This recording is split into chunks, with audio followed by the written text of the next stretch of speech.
Assalamualaikum warahmatullahi wabarakatuh. Rahayu Sagung dumadi perjalanan karir Joko Tingkir.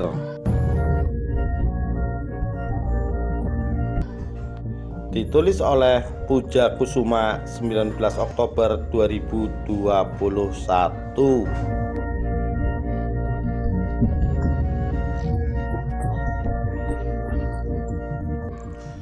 Kisah Kerajaan Pajang diceritakan dalam beberapa macam versi. Masing-masing versi memberikan penjelasan yang sedikit berbeda. Berdasarkan beberapa kisah yang saya baca, dapat diambil benang merah cerita seperti di bawah ini. Kesultanan Pajang telah dikenal sejak zaman Kerajaan Majapahit, namun saat itu belum menjadi sebuah kerajaan. Konon menurut kitab Negara Kertagama, hiduplah seorang penguasa Pajang yang bernama Dyah Nertaja yang bergelar Batara I Pajang.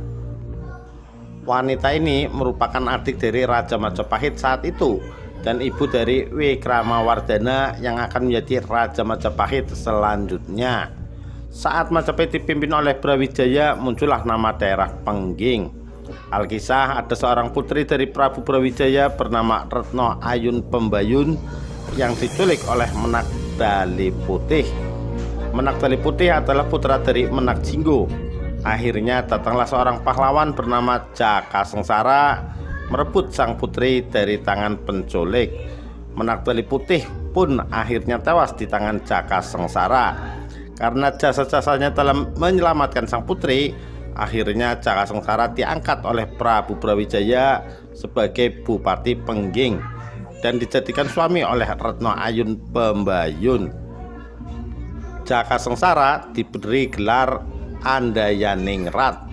Namun pada saat terjadi perang antara Majapahit dan Demak, Sunan Ngudung berhasil menewaskan Andayaningrat.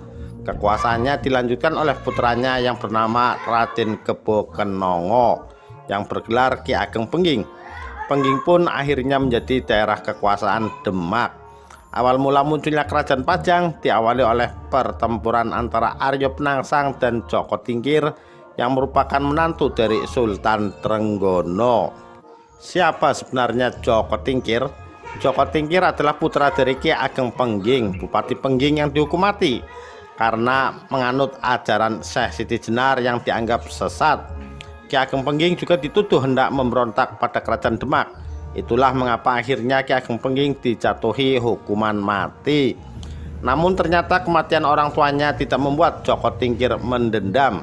Bahkan sebaliknya, setelah beranjak dewasa, Joko Tingkir mengabdikan diri kepada Kerajaan Demak. Prestasinya dalam ketentaraan telah menarik hati Sultan Trenggono hingga mengangkatnya menjadi Bupati Pajang dan bergelar Hadiwijaya. Wilayahnya meliputi daerah Pengging, Tingkir, Butuh, dan sekitarnya. Kemudian masalah muncul setelah Sultan Trenggono wafat pada tahun 1546 Masehi. Sultan Trenggono adalah seorang raja yang berhasil mengantarkan Demak pada puncak kejayaan. Wilayah kekuasaan Demak berhasil diperluas olehnya pada tahun 1522 Masehi. Pasukan Demak di bawah kepemimpinan Fathahilah berhasil merebut Sunda Kelapa pada tahun 1527 Masehi. Namun sayang, pada saat penyerangan ke Pasuruan, Sultan Trenggono gugur. Sepeninggal Sultan Trenggono, Demak mengalami perebutan kekuasaan antara Pangeran Sekar Sedolepen atau saudara kandung Sultan Trenggono yang seharusnya menjadi raja menggantikan Sultan Trenggono dengan Sunan Prawoto, putra sulung Sultan Trenggono. Pangeran Sekar Sedolepen berhasil dikalahkan dan Sunan Prawoto naik tahta. Kekuasaannya tidak berlangsung lama karena ia meninggal dibunuh oleh sepupunya sendiri yaitu Arya Penangsang, seorang bupati Jipang pada tahun 1549 Masehi. Namun Sultan Prawoto dikalahkan oleh Arya Penangsang, putra Pangeran Sekar Sedolepen. Sepak terjang Arya Penangsang tidak berhenti di situ saja. Beliau juga berusaha untuk membunuh Sultan Hadiwijaya namun tidak berhasil. Pertarungan dilanjutkan oleh menantu Sultan Trenggono yaitu Joko Tingkir yang merupakan Adipati Pajang. Pada pertarungan ini Joko Tingkir berhasil mengalahkan Arya Penangsang. Kemenangan ini tidak terlepas dari jasa Bupati Jepara yang merupakan putri Sultan Trenggono dan para pengikutnya. Kemenangan ini membuat Joko Tingkir memimpin Demak dengan gelar Sultan Hadiwijaya tahun 1568 sampai 1582 Masehi. Gelar tersebut diperoleh dari Sunan Giri dan telah mendapat pengakuan dari Jawa Tengah dan Jawa Timur. Joko Tingkir pun akhirnya memindahkan pusat kerajaan Demak ke Pajang. Kerajaannya lebih dikenal dengan Kerajaan Pajang. Keberhasilan Joko Tingkir dalam mengalahkan Arya Penangsang tidak terlepas atas jasa Ki Ageng Pemanahan dan Ki Penjawi. Oleh karena itu, sebagai ucapan terima kasih, Joko Tingkir kemudian menghadiahkan masing-masing hadiah berupa tanah di daerah Mataram kepada Ki Ageng Pemanahan dan tanah di daerah Pati untuk Ki Ageng Penjawi. Keduanya sekaligus diangkat menjadi bupati di masing-masing daerah tersebut. Sementara Bupati Surabaya yang juga berjasa dalam perebutan daerah-daerah di Jawa Timur diangkat menjadi wakil raja. Wilayah kekuasaannya meliputi Sedayu, Gresik, Surabaya, dan Penarukan. Langkah pertama yang diambil oleh Joko Tingkir di awal pemerintahannya adalah mengeluarkan surat pemindahan barang pusaka Demak ke wilayah Kerajaan Pajang. Beliau terkenal sebagai salah satu raja yang berpengaruh di Pulau Jawa. Kekuasaannya melampaui Madiun, Solo, Blora, Jipang, dan Kediri.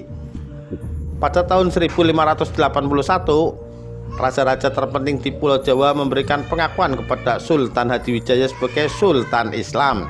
Namun sayangnya Kerajaan Pajang tidak mampu memperluas wilayahnya sampai ke lautan. Kemungkinan disebabkan karena lokasi Kerajaan Pajang yang berada di pelosok. Walaupun demikian, di bawah pemerintahan Sultan Hadiwijaya, bidang kesenian dan sastra mengalami perkembangan yang maju. Akhirnya lama-kelamaan Demak dan Jepara makin dikenal. Pengaruh seni budaya Islam pun semakin cepat tersebar ke pedalaman.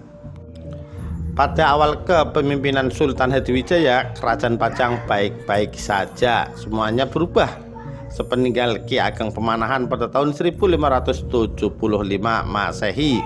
Kekuasaan Mataram dilanjutkan oleh putra Ki Ageng Pemanahan yang bernama Sutawijaya atau Ngabei Loring Pasar. Sutawijaya menjadi Raja Mataram yang pertama. Selama kepemimpinannya, Kerajaan Mataram mengalami kemajuan. Sutawijaya mulai enggan tunduk pada Pajang, dan hal ini telah membuat Sultan Hadiwijaya geram namun tak dapat berbuat apa-apa. Hingga suatu ketika terjadi peristiwa yang dilakukan oleh Raden Pabelan, anak Bupati Mayang, ipar dari Sutawijaya, yang tertangkap melakukan perbuatan mesum dengan Putri Sekar Kedaton. Peristiwa ini benar-benar membuat Sultan Hadiwijaya murka hingga akhirnya menjatuhkan hukuman mati pada Raden Pabelan dan dibuang ke Semarang. Tak terima perlakuan Sultan Hadiwijaya terhadap iparnya, maka Sutawijaya dengan membawa pasukan mencegat rombongan yang membawa Raden Pabelan, kemudian membawa iparnya pulang. Mengetahui hal tersebut, Sultan Hadiwijaya begitu murka hingga mengirimkan pasukan untuk menyerang Mataram. Sayangnya dalam perjalanan Sultan Hadiwijaya dari Kerajaan Pajang jatuh sakit. Dia pun memerintahkan pasukannya untuk kembali. Ternyata di belakang mereka pasukan Mataram membuntutinya dan mengempur pasukan Kerajaan Pajang hingga kalah. Sultan Hadiwijaya pun akhirnya meninggal karena sakitnya pada tahun 1587 Masehi.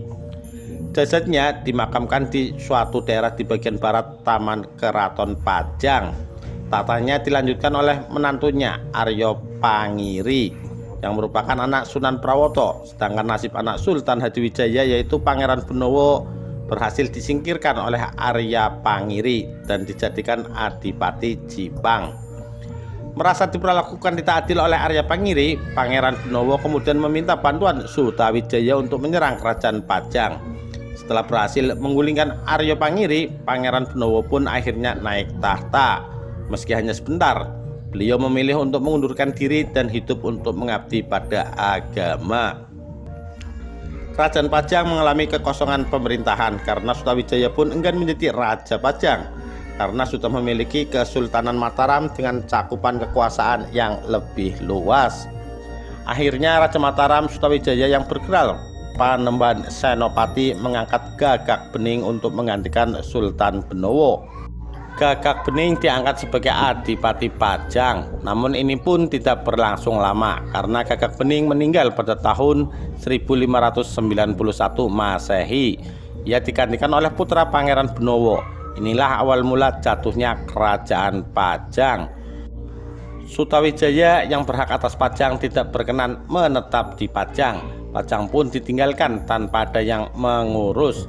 Sementara Mataram semakin berkembang dan menjadi kesultanan yang berdaulat pada tahun 1586 dengan Sutawijaya yang bergelar Panembahan Senopati ing Alaga Saidin Panatagama sebagai raja pertama. Inilah akhir dari kerajaan Pajang dan menjadi awal dari pemerintahan Mataram Islam. Demikian sepenggal kisah perjalanan karir Joko Tingkir. Sekian, terima kasih. Wassalamualaikum warahmatullahi wabarakatuh. Rahayu Rahayu Sagung Dumadi.